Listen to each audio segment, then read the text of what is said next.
제가 오늘 강연을 할 제목은 말씀하신 대로 AI 전환의 시대와 우리의 대응이라고 했는데 지금 정말 AI가 굉장히 빠르게 발전을 하고 있고 그래서 우려도 되고 또 기대도 많이 하게 합니다. 정말 AI 대전환의 시대인데 이러한 시대를 맞아서 우리가 어떻게 이걸 대응을 해야 할 것인가 하는 고민을 여러분과 같이 이야기해 볼까 합니다. 먼저 산업혁명을 기준으로 우리의 시대적 위치를 좀 볼까 해요. 그래서 1차 산업혁명이 18세기 후반에 시작했다고 할 수 있겠죠. 뭐 여러분 잘 아시지만 주로 이제 경공업이 발전을 했고 에너지는 석탄을 썼죠. 그리고 증기기관과 교통수단이 발전을 하면서 공장도 생기고 노동자가 모이고 그러니까 도시도 발전한 것이 특징이라고 하겠습니다. 2차 산업혁명은 석유, 전기 이런 것이 에너지라고 할 수 있겠고 내연기관 그리고 자동차 또 라디오, 전화 이런 것들이 대중화가 됐다는 것이 특징인 것 같아요. 그런 기술을 대중이 사용하게 됐다. 3차 산업혁명, 4차 산업혁명 이렇게 이어지는데 3차 산업혁명은 정보산업, 컴퓨터, 인터넷, 뭐 PC, 스마트폰 등 정보기술이 일상화됐다는 게 좀 특징이라고 할 수 있겠고 4차 산업혁명은 기술의 고도화, 뭐 빅데이터, 인공지능 이런 것이 이제 핵심이라고 하겠습니다. 정말 이렇게 보면 쉴 틈 없이 인류는 1차 산업혁명 때부터 산업혁명을 끊임없이 이게 지나온 것 같아요. 중간에 빈틈이 없어 보입니다. 그런데 여기서 인공지능 전환 문제는 너무 그 영향이 커서 그 중에는 이거를 산업혁명의 네 번째가 아니라 1만 년쯤 전에 농업혁명이 있었고 인류에게 그 다음에 18세기부터 산업혁명이 있었고 인공지능 이거는 지능혁명 세 번째 새로운 큰 혁명이다 이렇게 불러야 된다는 얘기도 있을 정도입니다. 그런데 저는 여기서 조금 다른 걸 또 재미있는 것 같은데 말씀드리고 싶어요. 세뮤얼 헌팅턴이 민주화의 물결을 세 물결을 얘기를 했습니다. 첫 번째 민주화 물결은 주로 서구권에서 보통선거 또 평등선거 이런 것이 확보된 것을 이야기하고 제2의 물결은 식민지에서 독립된 국가들을 형성하는 그런 것이 되고 우리나라가 독립한 것도 이 시기가 됩니다. 제3의 물결은 군사정권에서 민주화를 이루는 많은 나라가 있었습니다. 그래서 그것에 우리나라가 87년도 6월 항쟁을 통해서 민주화를 이루어낸 그것이 해당이 됩니다. 그래서 우리나라가 상당히 이런 과정에서 이게 잘 보이시죠? 이런 소용돌이를 잘 견뎌왔고 다른 나라에 비해서 훨씬 더 잘 발전해온 나라가 아닌가 그런 자부심도 좀 갖게 합니다. 그러면 제4의 물결은 뭐가 될까요? 아직 모르죠. 근데 인공지능을 좀 생각하면 뭐 디지털 격차나 인공지능 그러니까 이 제1의 민주화 물결부터 이렇게 보면 왜 이런 것들이 이렇게 동기가 좀 맞아 보이냐 하는 건데 산업 발전이 있으면서 갈등도 많이 생기고 또 소통을 많이 하게 됩니다. 여기 교통이 발전해서 대면으로 소통도 많이 하고 이제 여기 보면 정보통신이 또 발전해서 또 많은 소통이 일어나고 이러면서 민주화에 대한 요구가 많아지면서 민주화 물결이 일어난 면도 있을 것 같습니다. 그러면 제4의 물결은 이런 디지털 격차나 인공지능 격차로 갈등이 커지고 또 인공지능의 활용이나 혜택을 좀 민주적으로 고르게 나눠 갖자 하는 요구가 또 나올 수도 있죠. 그런 여러 가지가 있을 수 있을 것 같습니다. 그런데 이러한 소용돌이 속에서도 우리가 안정적인 사회를 유지하려면 단순히 기술 발전뿐만 아니라 철학적, 인문학적 기반이 잘 갖춰져야 된다는 생각이고, 그것을 위해서는 정부, 기업, 시민사회가 잘 협력하고 노력해야 되지 않나 하는 걸 말씀드리고 싶습니다. 그래서 인공지능이 굉장히 영향이 큰데 그것을 단적으로 보여주는 게 이겁니다. 이 맥킨지에서 발표한 건데, 여기 인공지능은 여기에 있습니다. 인공지능 기술이고 다른 기술들은 다 여기에 있는 거죠. 그래서 이게 Y축을 보면 이노베이션입니다. 혁신이 압도적으로 많이 일어나는 게 인공지능이고, X축은 관심도입니다. 관심도가 정말 많은 게 인공지능이죠. 그러니까 이것만 보면 단적으로 인공지능이 얼마나 영향력이 지금 큰가 하는 것을 알 수 있겠습니다.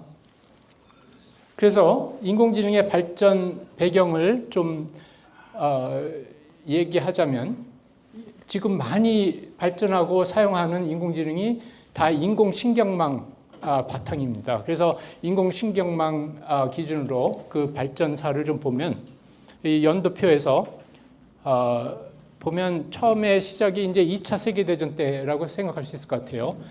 그래서 2차 세계대전을 지나면서 컴퓨터 기술이 발전하기 시작했습니다.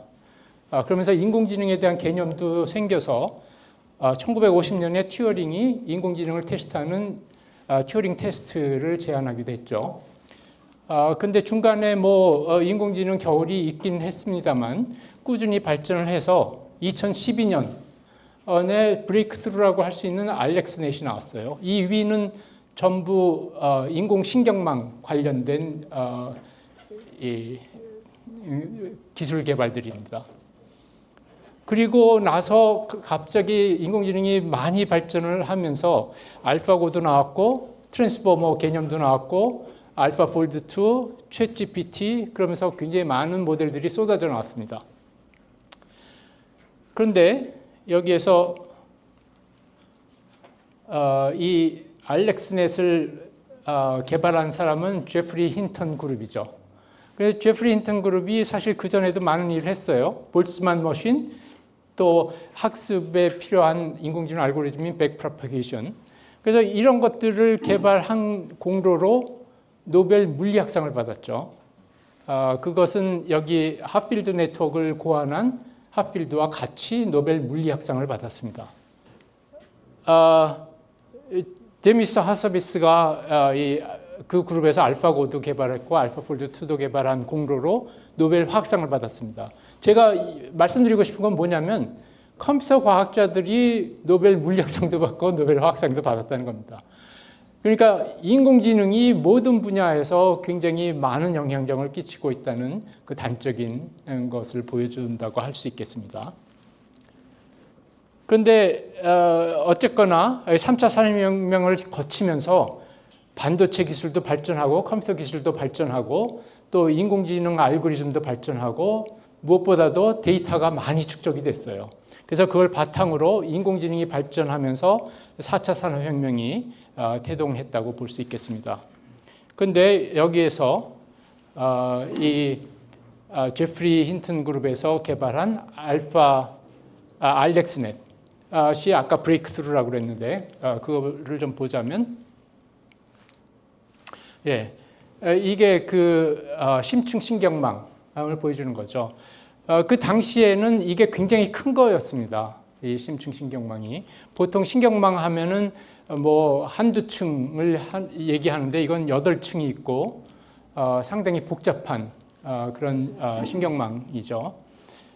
그래서 이거를 수행하기 위해서 한 개 GPU 갖고 안 돼서 2개를 썼습니다. 그래 그 당시에는 많이 쓴 겁니다. 지금은 어때요? 수만 개, 수십만 개 써서 학습을 하잖아요. 이 당시에는 이제 2개 GPU, 너무 커서 2개 GPU를 썼다는 거죠.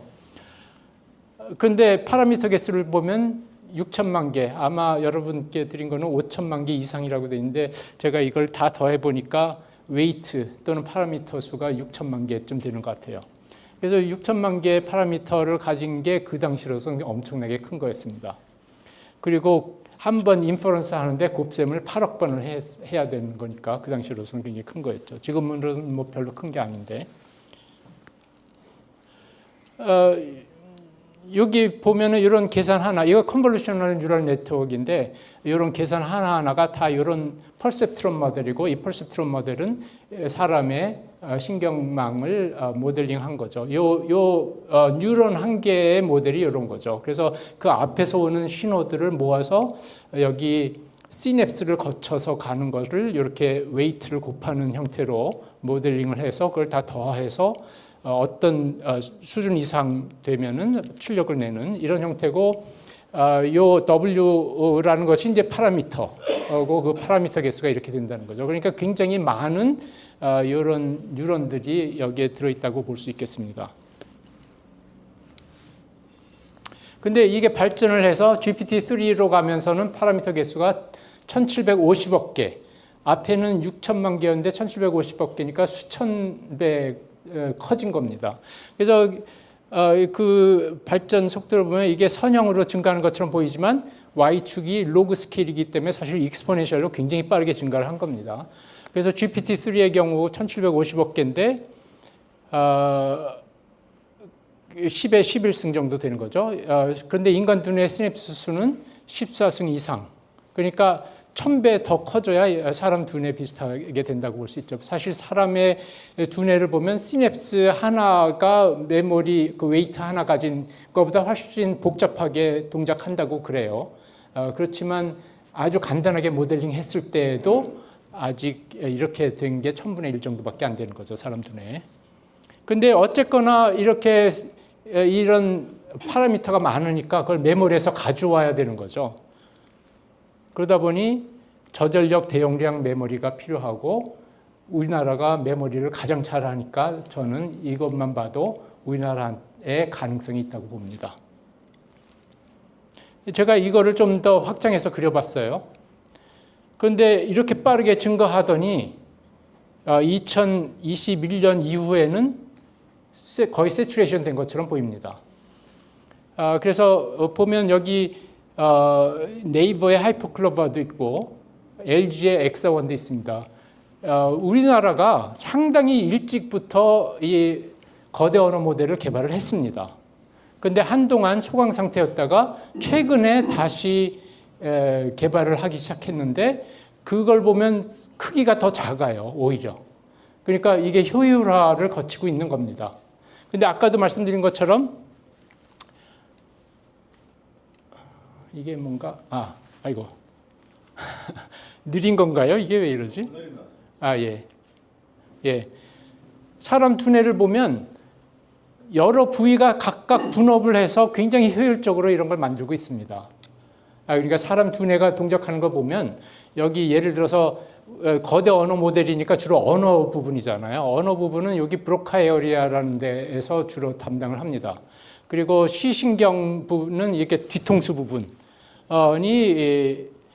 시신경이 많이 모여 있는 부분이고, 그 다음에 청각 신호가 이 부분, 위에 부분은 이제 감각이나 이 모터 에어리아, 움직이는 거, 그런 식으로 분업이 돼서 굉장히 효율적으로 만들어진 거죠. 그래서 그런 효율화를 거치지만 이 전체를 보면 시냅스 수가 이렇게 100조 개 이상, 100조 개에서 1000조 개 사이쯤 됩니다. 그러면 지금은 이렇게 세츄레이션 됐지만 사람 두뇌에 가까워지려면 아마 다시 증가하지 않을까, 이런 생각을 갖게 됩니다. 그래서 거대 언어 모델이 쏟아져 나왔어요. 그 말 그대로 생성형 인공지능의 형태로 나왔는데, 오픈 AI, 구글, 엔트로픽, XAI, 메타 전부 미국 회사들입니다. 미국 회사들이 가장 앞서가고 있고, 중국이 뒤질세라 열심히 따라가고 있습니다. 바이두의 언이라든가 알리바바, QN, 딥시크, 문샷 이런 것들이 많이 쏟아져 나오고 있고, 프랑스도 미스트라를 개발을 해서 굉장히 주목할 만한 국가가 됐고, 그럼 우리나라는 손 놓고 있느냐? 아까 말씀드린 대로 우리나라도 열심히 하고 있습니다. 우리나라가 만만치 않습니다. 그래서 그런데 이런 생성형 인공지능 갖고 무슨 일을 하냐? 여러분들 다 잘 아시는 건데, 이미지 생성을 잘하죠. 미드저니 갖고 이런 거를 만들어내서 콜로라도주의 그 박물관에서 미술 대회 1등을 한 게 이거였습니다. 그때 논란이 있었어요. 이게 인공지능이 만든 거를 상을 줘도 되느냐. 뭐 그런 정도. 그런데 이게 1등이 됐다는 건 사람이 이렇게 그린 것보다 더 낫다는 거니까 사람을 이제 뛰어넘기 시작했다는 거죠. 음악도 마찬가지입니다. 지금 아이론이라는 게 이제 스포티파이나 틱톡에서 히트를 쳤는데 이게 알고 봤더니 수노라는 인공지능을 써서 만든 거란 말이에요. 그래서 그게 논란이 돼서 이게 그런 스트리밍 사이트에서 내려졌습니다. 근데 그거 외에도 많은 곡들이 이런 차트에서 1위를 하고 있다는 거죠. 그러니까 음악의 생성에 대해서도 이제 사람을 막 능가하기 시작했다는 거죠. 동영상 생성입니다. 동영상 생성은 이거는 제가 만든 건데 여기 계신 분이 저희 돌아가신 아버님이랑 어머님 두 분 다 돌아가셨습니다. 그리고 우리 아들이고 우리 딸인데 이 사진이 나는 참 좋았는데 우리 딸아이가 잘려가지고 굉장히 아쉬웠는데 동영상을 하니까 이게 다 얼굴도 다 복원이 됐고 여기 심지어는 파도 치는 것도 보셨어요? 이게 바다라는 걸 어떻게 알았는지 파도도 치고 여기 보이죠? 햇빛도 이렇게 비치는 게 보입니다. 보세요. 햇빛 비치는 거. 그러니까 여기 뭐 온갖 군데 있는 것들 다 이해하는 거예요. 인공지능이. 참 재미있는데 뭔가 문제가 있어 보이죠? 이 그림에서. 움직이지 마세요. 이 마지막 그림에서 뭐가 이상한 게 있잖아요. 우리 아들이 걷는 데가 좀 이상하죠. 계단으로 안 내려오고 이상한 데로 내려오고 있어요. 아직도 오류가 있다는 겁니다. 그래서 사람인 저로서는 안심이 돼요. 아직 인공지능이 사람보다 못한 게 있다 하는 거죠. 어쨌거나 굉장히 잘합니다. 코드 생성 너무나 잘하죠. 제가 그냥 간단하게 10탭 FIR 필터 만들어봐 그랬더니 순식간에 너무나 훌륭한 코드를 생성해내더라고요. 전혀 오류가 없는 코드를. 그래서 뭐 로우 코드, 노 코드 얘기가 나오고 이제는 바이브 코드 얘기도 나오죠. 그러니까 자연어로 주면은 그냥 자기가 알아서 코딩을 마음대로 다 해서 이제 프로그램 개발자들이 굉장히 어려운 상황에 지금 처하고 있는 거죠. 멀티모달리티도 너무나 잘해요. 텍스트, 오디오, 이미지, 비디오 뭐 이런 거를 다 잘하는데 이거는 GPT-4o의 예인데 보면 이 사람이 지금 여기 휴대폰 또 여기 휴대폰 두 개에 각각 다른 인공지능 하나는 남성 목소리, 하나는 여성 목소리고 이 스마트폰이 카메라로 여기 주변을 다 볼 수 있는 겁니다. 그래서 이 사람과 셋이서 서로 대화하는 거를 보여주는 건데 너무 잘해요. 지금 시간이 별로 없어서 제가 지금 서둘러야 되는데 지금 벌써 시간을 많이 써서 조금 서두르겠습니다. 이젠 인퍼런스, 단순한 인퍼런스가 아니라 리즈닝도 잘해요. 그래서 여기서 리즈닝이라는 건 복잡한 추론을 여러 단계로 추론해야 되는 거를 자기가 알아서 잘라가지고 한다는 거죠. 예를 들면 이런 문제가 주어졌을 때 조한이는 용돈으로 받은 $20에 $10를 추가해서 총 금액을 1년에 3배로 불려주는 것에 투자했다. 1년 후에 그가 가진 금액은 얼마가 되겠습니까? 하는 질문을 했을 때 약간 복잡하죠. 그런데 인공지능이 실제 대답한 겁니다. 어떻게 하냐면 조한이가 투자한 금액은 이걸 잘라가지고 얼마를 투자했는지 먼저 계산을 해요. $20, $10 더하면 $30다. 그 다음에 두 번째 단계에서 1년 후의 금액은 $30 곱하기 3배니까 그래서 $90다라고 최종 답을 낸 겁니다. 이런 식으로 리즈닝도 잘 했는데 거기서 이제 더 나아가서 요새 핫한 거죠. 에이전트 AI, 에이전틱 AI 또는 AI 에이전트 뭐 이렇게 여러 가지로 부르는데 이거는 사용자나 다른 시스템이 할 일을 대신해 주는데 스스로 계획하고 실행하고 다른 도구도 사용하는 거죠. 그러니까 사람이 다른 동물들과 다른 점은 언어를 잘 사용하고 도구를 잘 사용한다는 겁니다. 그러니까 동물들도 뭐 언어가 있다고 그러고 뭐 도구를 사용한다고 하지만 사람처럼 잘하는 건 아니죠. 근데 사람만큼 또는 사람보다 더 잘하는 인공지능이 이제 나온 거죠. 언어는 뭐 거대 언어 모델이 너무나 잘하죠. 사람보다도 잘하죠.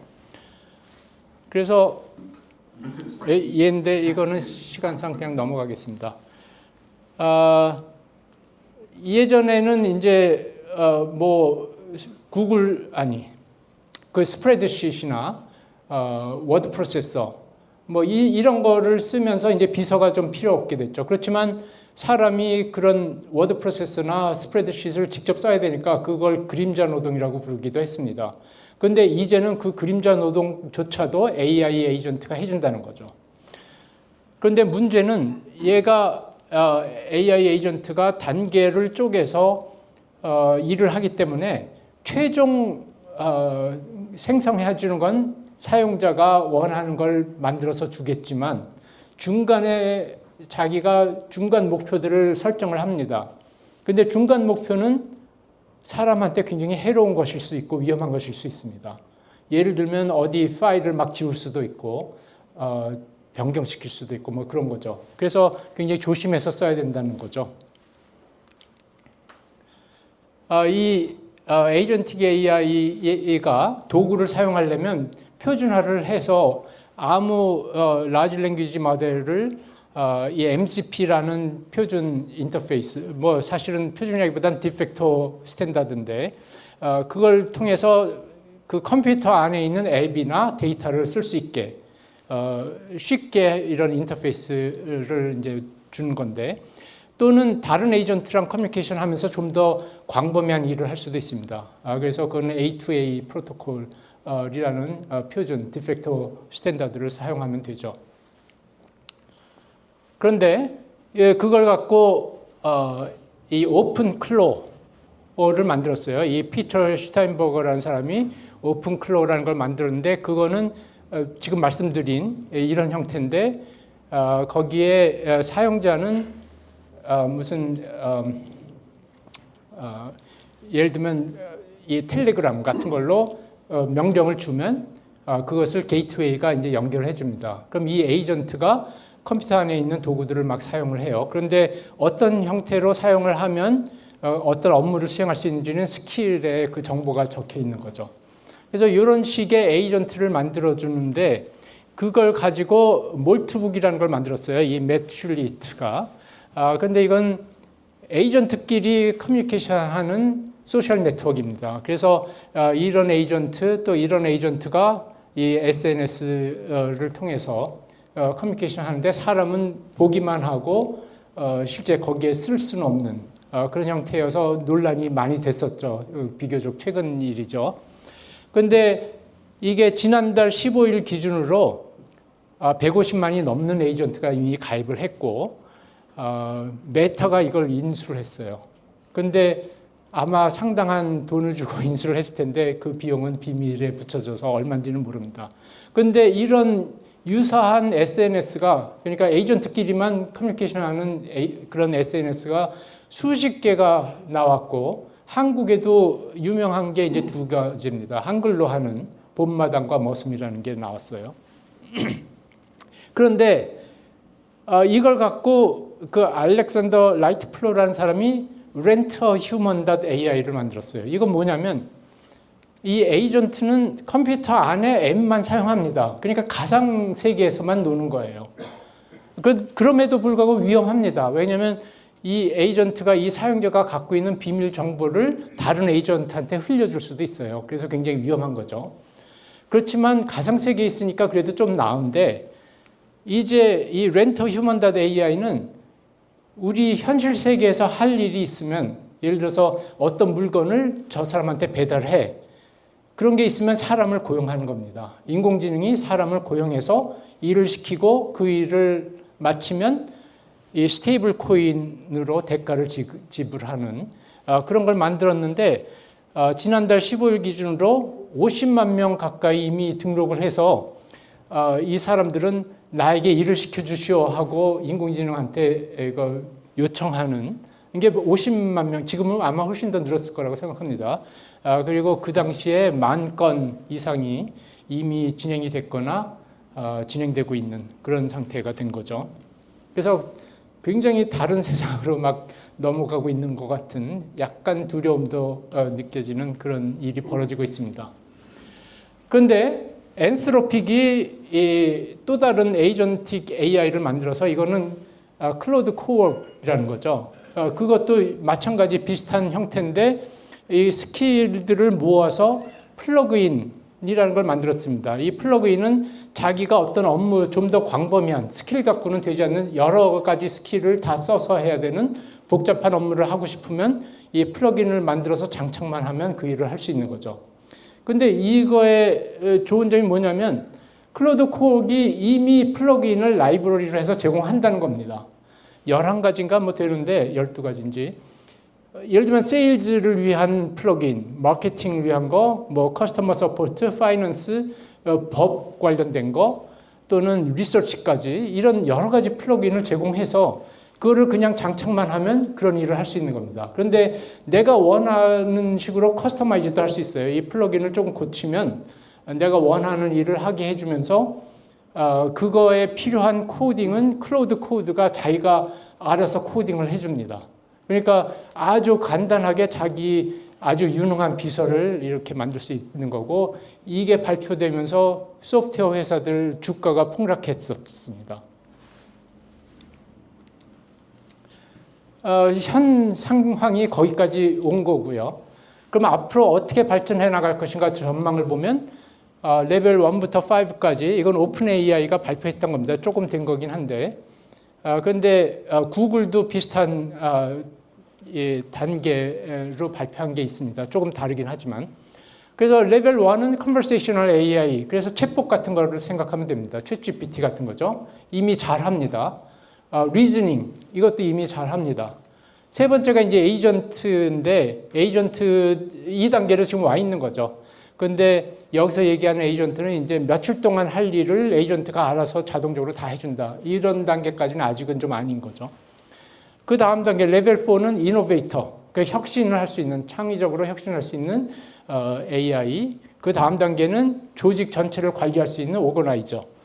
그래서 이 정도까지 가면은 이제는 사람 정말 유능한 사람 능력이 된다고 보여지고 이걸 더 뛰어넘으면 그러니까 Artificial General Intelligence에서 더 뛰어넘으면 Artificial Super Intelligence까지 가는 거죠.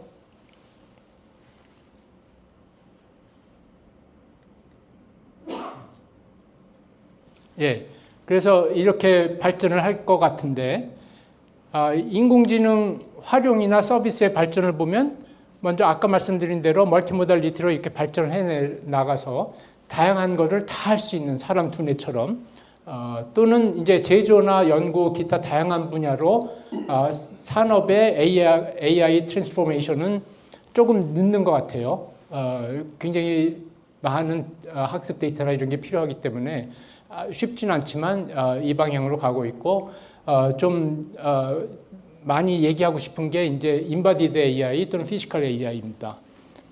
가전, 로봇, 휴머노이드, 뭐 자율주행차 이런 것이 되고 이런 것들을 받쳐주는 게 이제 기반 시스템 발전입니다. 그래서 반도체, GPU나 NPU 메모리 같은 거, 그 다음에 모바일 기기나 웨어러블 기기, PC 서버, 데이터 센터, 에너지 공급도 돼야 되고 소프트웨어까지 있어야 됩니다. 그런데 보면 우리나라가 다 잘하는 것들입니다. 그래서 정말 우리나라가 잘할 수 있다 하는 거죠. 그 기회를 잘 살려야 된다는 거죠. 그 중에서 이제 인바디드나 피지컬 AI 약간 뉘앙스 차이는 있습니다만 비슷한 거라고 볼 수 있겠습니다. 센서도 있고 액추에이터도 있고 실 환경에서 움직이는 그런 AI라고 생각하면 될 것 같습니다. 물론 자연어 처리도 잘 하고요. 그래서 로봇이나 자율주행차 같은 게 해당이 되겠고 그것을 잠깐 보면 그 현대 아틀라스죠. 그래서 실제로 이런 피지컬한 인바이러먼트에서 부딪혀가면서 자기가 학습도 할 수 있는 한번 볼까요? 여기 보면 이걸 이제 옮기는 겁니다. 저기로. 이거 생산을 하기 위해서. 그런데 이제 집어넣다 보면 실수를 한 거죠. 잘못 집어넣어서 안 되는 걸 보고 학습을 해서 다시 집어넣습니다. 그래서 잘 넣었어요. 그 다음에 가서 그 다음에는 잘합니다. 실수 안 하고. 이게 이런 걸 보여주는데 이게 정말 자기가 학습해서 한 건지 뒤에서 컨트롤한 건지는 모르겠습니다만 미래에는 이렇게 잘 할 거라고 생각이 됩니다. 이게 사실 무서운 겁니다. 조금 이따 설명을 할게요. 그 다음에 이거는 Figure.ai에서 개발한 힐릭스 02라는 시스템인데 이거는 분업을 하고 있어요. 그래서 시스템 제로, 시스템 1, 시스템 2로 나뉘어서 시스템 제로는 정말 움직이는 조인트나 뭐 이런 것만 다루고 있고 시스템 1은 센서와 사람으로 두뇌로 치면 센서리 에어리아랑 모터 에어리아의 연결을 다루는 게 시스템 1이고 시스템 2는 전두엽 같은 겁니다. 그러니까 논리적으로 생각해서 이런 행동을 해야 되겠다. 이런 식으로 분업을 해서 정말 잘합니다. 이거 한번 보시겠어요? 여기서 보면 지금 디시워셔에 그릇을 넣어서 이게 하는 건데 이거를 조금 더 가면 좋겠는데 이게 좀 시간이 걸려서 됐습니다. 한번 보시죠. 여기 서랍에서 세제를 이제 꺼냅니다. 세제를 꺼내야 된다는 걸 아는 거는 이제 전두엽이 해야 되는 거죠. 그 다음에 저 서랍을 닫는 것을 어떻게 닫는지 한번 보세요. 그 다음에 이 식기를 이 디시워셔에다 집어넣고 이게 왜 끊어졌지? 다시 한번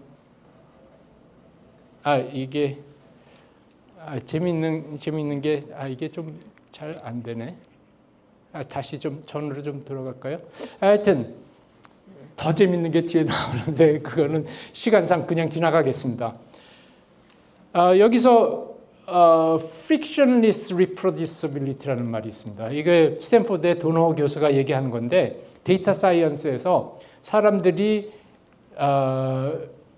굉장히 서로 협력하면서 감추는 거 없이 그렇게 하면 굉장히 빠르게 발전한다는 건데 이것을 인공지능에 대입을 해본 겁니다. 그래서 인공지능이 인간의 도움 없이 보통 학습할 때는 사람이 인공지능한테 주잖아요. 학습 데이터를. 그거 갖고 학습을 하죠. 근데 그런 게 없이 자기가 스스로 학습을 한단 말이에요. 이런 피지컬 인바이러먼트랑 인터랙션을 하면서. 그래서 인간의 도움 없이 스스로 학습하고 그것을 다른 인공지능과 공유하면서 능력을 향상시킬 수 있게 되면 굉장히 빠른 속도로 발전해서 인간의 능력을 초월할 것이다. 라는 두려움이 있는 거예요, 여기에. 그래서 굉장히 좀 걱정이 되는 상황이고, 심지어는 이제 3D 프린팅으로 스스로 부품을 교체한다든가, 또는 기능 확장, 무기를 만들어서 쏠 수도 있고. 그런데 아주 쉽지는 않습니다. 얘기한 대로 그것이 잘 되려면 굉장히 효율적으로 인공지능이 만들어져야 되고 이러면은 이런 분업 같은 게 잘 돼야 됩니다. 그래서 자기가 이렇게 인터랙션을 하면서 배우려면 컨티뉴얼 러닝이 잘 돼야 돼요. 그러니까 이미 학습한 거에 추가적으로 계속 지속적인 학습을 해야 되는데 그게 결코 쉬운 게 아닙니다. 그래서 상당히 많은 연구가 더 돼야만 이런 일이 벌어질 거라고 생각해서 그것도 조금 안심이 되는 부분입니다. 그 다음에 mixture of experts나 mixture of transformers 이런 것들이 다 이거를 잘 분업을 해서 효율적으로 하자는 거. 그게 딥시크가 mixture of experts를 잘 활용한 거죠. 그 다음에 이렇게 여러 인공지능이 서로 커뮤니케이션 하려면 네트워킹도 잘 돼야 되는데 그것도 그렇게 간단한 기술은 아닌 거죠. 네. 그럼 이런 인공지능을 수행하는 반도체에 대해서 잠깐만 얘기할까 합니다. 이게 AI 반도체 그런 강좌인 것 같아서 반도체 얘기를 같이 좀 하려고 합니다. 보면 아까 말씀드린 대로 이렇게 모델링을 할 수 있는데 이 기본적으로는 곱셈과 덧셈입니다. 메가 오퍼레이션이죠. 멀티플라이 앤 어큐뮬레이트 하는 오퍼레이션이라서 아주 간단한 계산만 있기 때문에 아이고 넘어갔네. 그래서 보통 CPU보다는 GPU가 훨씬 어울리죠. 아주 간단한 계산을 굉장히 많이 병렬적으로 수행할 수 있게 하는. 그래서 이제 엔비디아 GPU가 많이 팔리는 거고. 그런데 그렇게 병렬적으로 많이 계산하려면 여기 데이터를 많이 가져와야 되니까 메모리의 밴드위스가 중요하게 된 거고, 그렇게 하다 보니까 HBM이 중요하게 된 거죠. 그런데 그럼에도 불구하고 HBM과 CPU나 GPU 사이가 바틀렉이 됩니다. 그래서 이것을 이 밑에 HBM 밑에 로직 다이에서 수행하자 하는 게 이제 그 HBM4부터 로직 다이에서 계산을 하게 돼 있죠.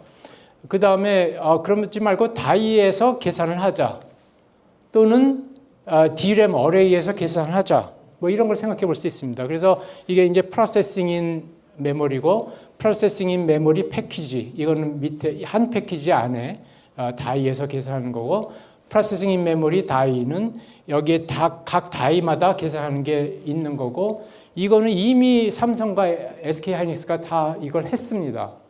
그래서 HBM PIM이라는 것도 있고, 또 GDDR AIM, 이건 SK하이닉스 한 거죠. 그게 다 이런 메모리 다이에서 계산하는 거고, 좀 더 나아가면 어레이에서 계산하는 거. 그래서 굉장히 효율적으로 계산을 할 수 있는데, 이거는 시냅스 하나하나가 이 메모리 셀이라고 생각하면 됩니다. 그러면 얼마나 큰 시냅스가 도대체 얼마나 많이 집적이 될 수 있느냐, 메모리에.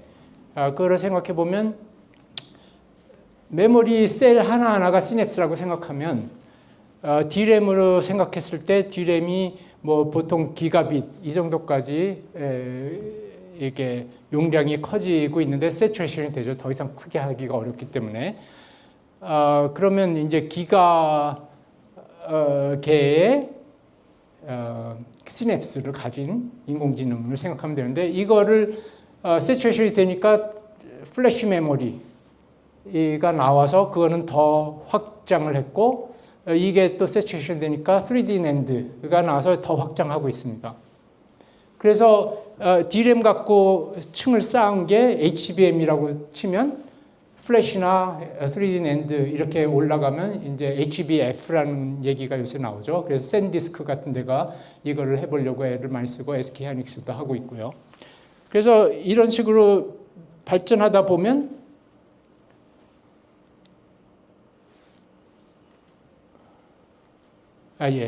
사람 두뇌 시냅스 수가 아까 10의 14승에서 15승 사이 정도라고 하죠. 거기까지 가지 않을까. 이거를 익스텐드를 이렇게 해본 거고, 그러면 이 속도로 간다 그러면 아마 2040년, 50년 뭐 이때는 정말 오더가 사람 두뇌 비슷한 수준까지 가지 않을까. 그러면 저는 이거는 신의 영역이라고 생각을 합니다. 그러니까 신의 영역에 감히 도전하는 단계까지 가면 인류가 멸망할지도 모르겠다. 농담이고요.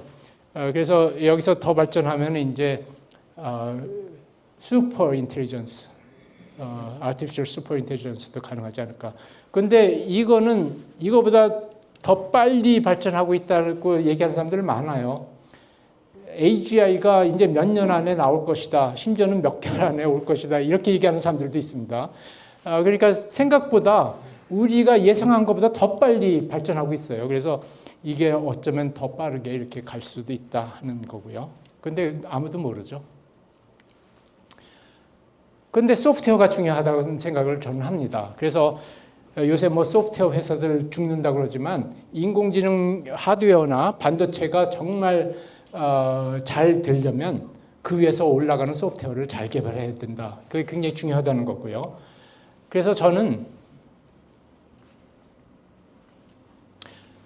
인공지능 반도체의 생명을 불어넣는 것은 소프트웨어라고 생각을 합니다. 그래서 하드웨어나 반도체는 이게 프랑켄슈타인 영화의 한 장면인데, 이렇게 시체나 마찬가지예요. 시체에 정말 생명을 불어넣는 것은 소프트웨어다 하는 얘기를 하고 싶습니다. 세계 반도체 시장을 잠깐 볼까요? 전망을 보면 2030년에, 이것도 맥킨지 발표 자료인데 비교적 최근 거로 제가 기억하는데, 2030년에 보면 여기 회색으로 되어 있는 게 메모리입니다. 반도체 시장 중에서 메모리 부분. 여기 터코이즈인가요? 터코이즈 색깔로 되어 있는 부분이 인공지능 반도체, 시스템 소프트웨어 같은 거죠. 그 다음에 나머지. 그런데 이 곤색으로 되어 있는 건 중국입니다. 그래서 중국이 굉장히 빠르게 발전하는 것처럼 보이는 게 있고요. 그 다음에 메모리도 엄청나게 빠르게 시장이 커지고 있죠. 그 다음에 인공지능 반도체도 굉장히 빠르게 발전하고 있습니다. 엔비디아 같은 거죠, 이런 건. 그래서 보면 엄청나게 빠르게 발전하는데 그 중에 메모리, 우리나라 메모리 호황이잖아요, 요새. 근데 2030년까지 이렇게 보면 메모리가 차지하는 비중은 전체의 3분의 1도 안 된다는 거죠. 그래서 우리나라가 지금 메모리 호황이지만 여기에 만족하지 말고 시스템 소프트웨어를 같이 하지 않으면 절대 반도체 강국이 될 수 없다 하는 얘기를 사실은 좀 하고 싶어요. 그럼 제가 시간을 너무 많이 썼죠, 벌써. 어떻게 되나요? 언제까지죠? 네? 10분까지. 네. 인공지능 발전이 사회에 주는 변화를 보면 저는 단기적 시나리오랑 장기적 시나리오로 나눠서 보고 싶어요. 그래서 단기적 시나리오는 인공지능이 지금 현재 상태에서 그냥 인크리멘탈하게 발전을 지속해서 지적 노동이 상당 부분 인공지능으로 대체하고 생산성이 향상되면서 일자리가 많이 사라지지만 새로운 일자리도 생성된다. 이거 흔히 하는 얘기죠. 그래서 사람은 인공지능과 협업하는 게 중요해진다. 그렇지만 한편으로는 편향이나 개인정보 침해, 악용, 오용 등 역기능도 심화될 것이다. 장기적으로 보면 이제 특이점의 도래까지 갈 수도 있겠다. 그렇게 되면은 대부분을 로봇이 다 대체할 수 있다는 거고, 새로 생긴 일자리조차도 인공지능이 대체할 수 있는 정도로 인공지능이나 로봇이 발전하지 않을까. 그래서 인공지능이 대부분 노동을 맡고 인간의 노동은 거의 소멸할 것이다. 이거는 제가 그냥 얘기하는 게 전혀 아니고 제프리 힌튼, 아까 노벨상 받은 분, 토론토 대학에, 그분이 하는 얘기입니다. 지금 테크 회사들이 엄청나게 투자하고 있잖아요. 그 투자하는 거 ROI를 생각하면 사람을 해고하지 않고는 그 ROI가 얻어지지 않는다는 거죠. 그래서 굉장히 이거를 경고를 하고 있습니다. 그런데 인간보다 그것만이 문제가 아니라 일자리만이 문제가 아니고 인간의 통제를 벗어나면은 굉장히 위험할 수 있다는 것도 봐야 되고, 그런데 인간도 기계를 이용해서 신체적, 지적으로 능력이 증강되는 그런 사회가 될 수도 있다. 이거는 그 레이 커트라일이 얘기하는 싱귤레리티에 나오는 얘기들입니다. 이거는 시간상 제가 스킵하고 지나가겠습니다. 여기서 실제 보면은 인공지능이 중간 정도 레벨의 일을 다 대체하면서 인공지능을 통제하는 계층과 인공지능에 의해서 통제를 받는 계층으로 이분화되는 게 이제 문제됩니다. 그래서 이런 격차 문제가 좀 심각해지고, 실제로 이런 프리랜서나 플랫폼 노동자 이런 게 2024년 기준으로 869만 명이라고 그래요. 이제 거의 1,000만 명에 육박할 거라고 생각이 듭니다. 그러면 실제 일하는 사람이 우리나라 5천만이면 일하는 사람이 뭐 한 3천만 된다고 하면은 3명 중에 1명은 이 밑에서 일하는 거죠. 굉장히 이거 심각하다고 생각을 저는 해요.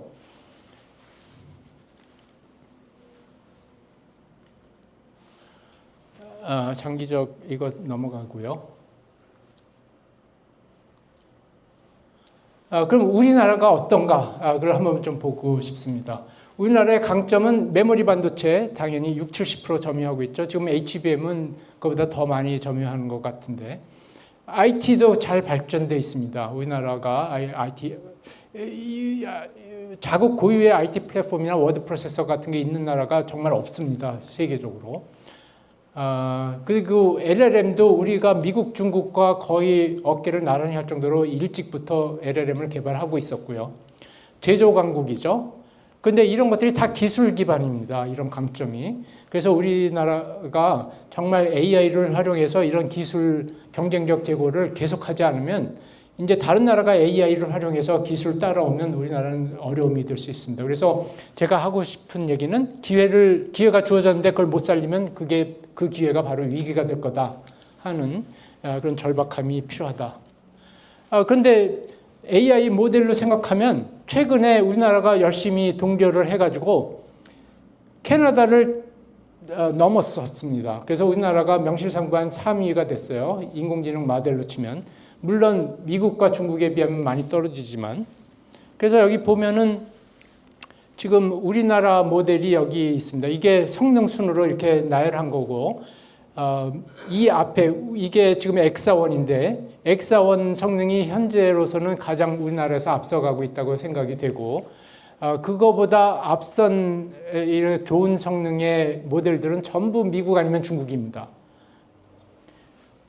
이 밑에 보면은 파란색으로 되어 있는 건 오픈 웨이트 모델들이에요. 이 까만 거는 전혀 공개하지 않은 모델들이고, 그래서 파란 것들만 생각하면 오픈 웨이트로서는 우리나라가 상당히 그래도 상위에 존재 있고, 다른 모든 파란 거는 다 중국에서 나온 겁니다.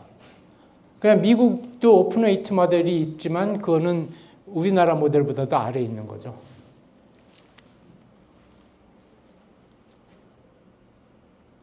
이 넘어가는 게, 예. 그럼 종합적으로는 어떤가? 앞에는 AI 모델만 본 거고, 종합적으로 보면 여기 옵저버, 이게 원래 톨토스 미디어에서 발표하던 건데, 옵저버가 이 톨토스 미디어를 인수를 했습니다. 그래서 이제 옵저버에서 이걸 발표를 하는데, 글로벌 AI 인덱스에 의하면 우리나라가 5위로 돼 있고, 보면 커머셜 부분이 좀 처지죠. 17위. 근데 커머셜 부분은 민간의 투자를 얘기하는 겁니다. 근데 정부가 지금 동결을 많이 하고 있어서 민간 투자가 많아지면 여기 순위가 좀 올라갈 거라고 생각하고, 그 다음이 인재가 부족합니다. 13위. 근데 지금 운영 환경이라든가 리서치가 상당히 수준이 높아졌어요. 우리나라가. 그래서 그걸 생각하면 인재들도 모일 거다라는 희망을 지금 갖고 있습니다. 인프라스트럭처는 어떠한 아까 인프라스트럭처는 예를 들면 GPU 데이터 센터 같은 게 얼마나 공급이 되고 있는지 뭐 이런 거로 우리나라가 상당히 이제 좋은 수준으로 가고 있다고 보여지는 거죠. 그리고 데이터를 얼마나 잘 활용할 수 있는지 뭐 이런 여러 가지가 있다고 하겠습니다. 그건 운영 환경에도 관련이 된다고 보여지고요. 투자를 보면 미국은 스타게이트 프로젝트에서 뭐 700조 원 얘기가 있는데, 최근에 또 손정희 회장이 스타게이트와는 별도로 또 투자한다고 막 그러고 있죠. 그래서 굉장히 많은 투자가 이루어지고 있고, 중국은 그보다 훨씬 커서 2000조 원 얘기도 나오고는 있습니다. EU가 300조 원, 일본은 뭐 100조 원 정도 되는데, 우리나라는 어떤가? 국민성장펀드가 100조 원에서 150조 원으로 증가했고, 그 중에 AI에 30조 원 이상으로 얘기가 돼 있습니다. 그러면 5년간 그렇고요. 그 다음에 올해 26년도에 728조 원 정부 예산 중에 AI에 10조 원입니다. 그럼 5년간 이게 유지된다고 치면 이것만 해도 50조 원이죠. 거기다가 이 30조 원 합하면 80조 원 정도는 되는 거니까 우리나라도 상당히 투자한다고 보여집니다.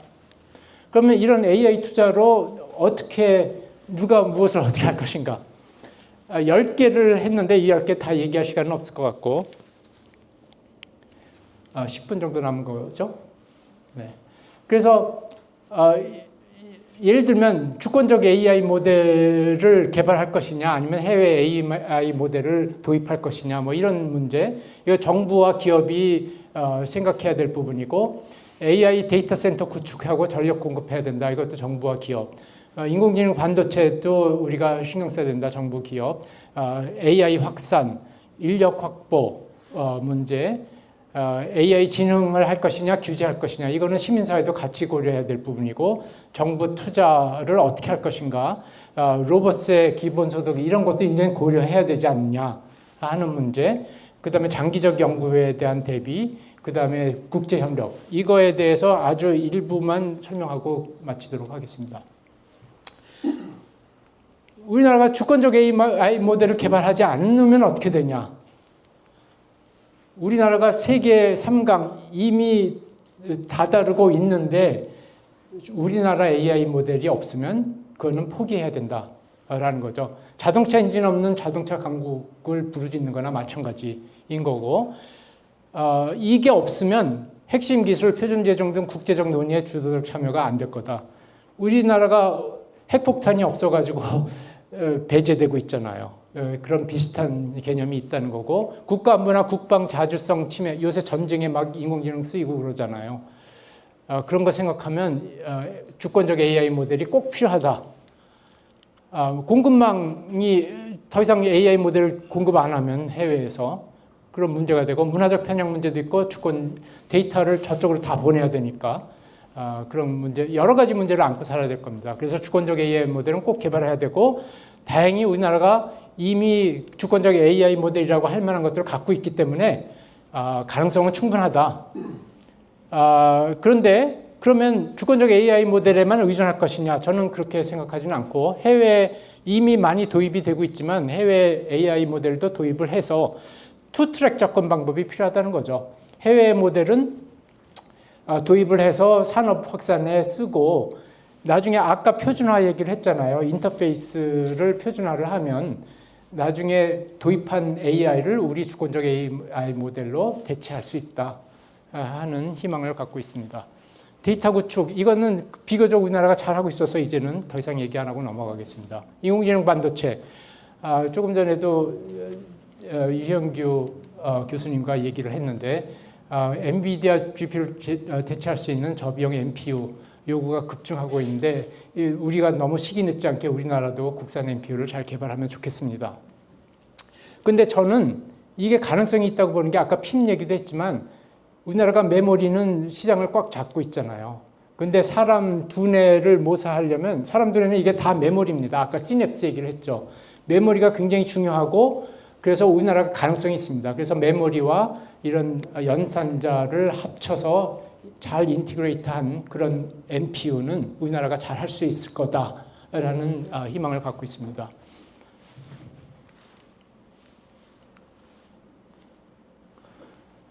우리나라 제조 강국이라고 그러는데 아직도 우리나라가 느려요. 다른 나라에 비해서. 그러니까 이거 부지런히 좀 해야 되는 거고, 그걸 잘 하려면 저는 CEO의 리더십이 중요하다고 생각합니다. 그러니까 수요 기업의 CEO가 의지가 없으면 이건 가능하지 않아요. 그래서 그 의지가 중요하고, 그것을 동료하기 위해서 국가가 그런 기업 지원을 잘 해야 된다 하는 것입니다. 교육은 뭐 너무나 중요한 거고 다 잘 아시기 때문에 넘어가고, 지능과 규제. 그럼 지능을 위해서 규제를 하지 말아야 되느냐, 이런 얘기가 있습니다. 실제로 전 세계적으로 규제를 약화시키면서 지능을 하겠다고 그래요. 유럽까지도 그렇습니다. 근데 저는 적절한 규제가 없으면 인공지능의 신뢰도가 떨어져서 오히려 산업 발전에 저해가 된다고 생각합니다. 그래서 규제 자체가 문제가 아니라 불확실한 규제가 문제다. 명확하게 규제를 주자. 그러면 그 규제를 잘 따르면서 산업 발전이 이루어질 거다 하는 거고, 그래서 인공지능 기본법이 올해 1월 22일에 세계 최초로 시행이 됐습니다. 그래서 우리나라를 본받아서 다른 나라들이 따라오기를 바라고, 아직도 미흡한 게 좀 많아요, 이런 거. 그런데 우리나라가 이런 일단 시행은 했습니다만 계속 개선 보완해 나가면 될 거라고 생각합니다. 법에 빈틈이 많습니다. 그거를 메꿀 수 있는 건 저는 윤리라고 생각해요. 그래서 2020년에 윤리 기준을 처음 발표를 했고, 이거는 제가 있을 때 발표한 겁니다. 근데 네이버가 윤리 준칙, 기업들도 다 이런 윤리가 필요합니다. 이 윤리는 좀 달라요. 여기는 기본적인 기준이고, 이거는 그 기업을 위한 윤리 준칙인데, 상당히 일찍 네이버가 이거를 제정을 했어요. 그런데 최근에 올해 1월에 엔트로픽이 클로드 헌법이라는 걸 만들었습니다. 이것도 이런 일맥상통하는 그런 거라고 생각하시면 될 것 같습니다. 그래서 이런 윤리 관련해서는 엔트로픽이 그래도 빅테크 중에서는 가장, 빅테크는 아니죠, 엔트로픽은. 하여튼 인공지능 회사로서는 상당히 앞서가는 데라고 생각이 됩니다. 근데 중요한 게 이제 학습 데이터예요. 인공지능을 잘 만들려면 좋은 학습 데이터가 있어야 되는데, 그러면 저작권과 이게 상충을 합니다. 그런데 지능을 위해서는 저작권 문제를 약간 희생해야 되지 않냐 하는 얘기도 있습니다. 그래서 국가 AI 전략위원회에서 저작권 관련한 대한민국 행동계획을 AI 관련해서 만들었는데 그 안에 저작권 문제가 포함이 되어 있습니다.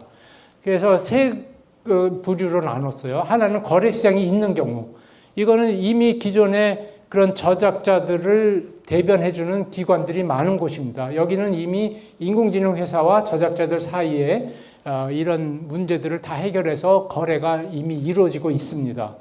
여기는 합리적인 거래를 정부에서 지원한다 하는 거고, 여기는 거래 시장이 없는 겁니다. 내가 어떤 거를 글을 썼든가 그림을 그려서 인터넷에 올렸는데 그거를 인공지능이 마음대로 쓰는 건 싫다. 그러면 옵트아웃을 합니다. 그러니까 나는 이거는 인공지능 학습에 쓰면 안 돼라고 표시를 하면 그거는 못 쓰게 되는 겁니다. 법적으로 보호해 주는 거죠. 그렇지만 그런 거 없이 막 올렸으면 그거는 써도 된다는 겁니다. 지능을 위해서. 그리고 이 밑에 세 번째는 공정이용입니다. 공정이용은 예를 들면 독파모라고 그러는데 독자 AI 파운데이션 모델, 국가가 지원하는 공익을 위한 모델 같은 거는 좀 더 거기에 베네핏을 주자. 그래서 학습을 좀 잘할 수 있게 해주자. 뭐 이런 식으로 해서 지금 이거를 기준으로 해서 법제 정비를 지금 하고 있습니다. 아마 곧 발표가 될 거라고 생각이 됩니다. 정부 투자. 저는 다른 것보다 정부 투자는 마중물 수요를 많이 키워주고 실증 테스트 베드도 제공을 하자 하는 거에 좀 신경을 많이 써야 된다는 생각을 갖고 있습니다.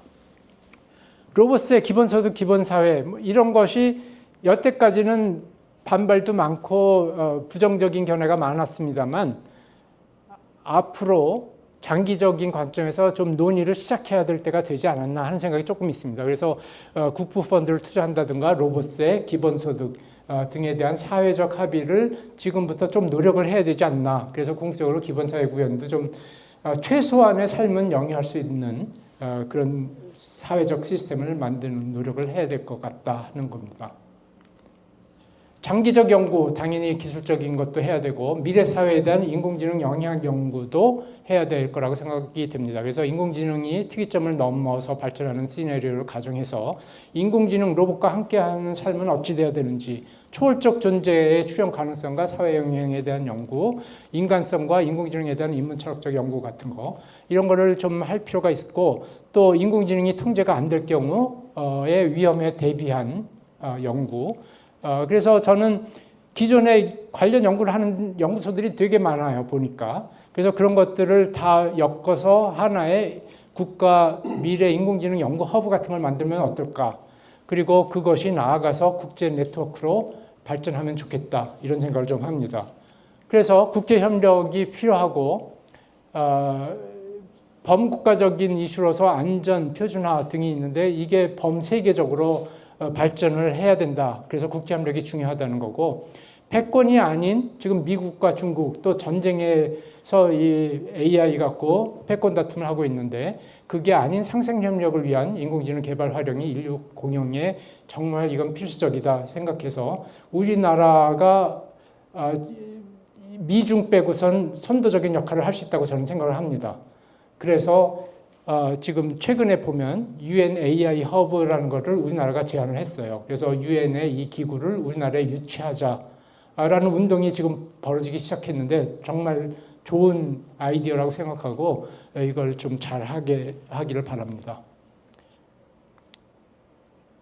결론은 뭐 여러 가지 서머리가 있고 마지막으로 우리나라가 세계 3강을 목표로 하고 있는데 이게 단지 기술 경쟁력의 3강이 아니라 모두 더불어 행복한 인공지능 사회 구현하는 데 목표를 둬야 된다라는 말씀을 드리면서 마지막으로 이 영화의 한 장면을 좀 이야기하고자 합니다.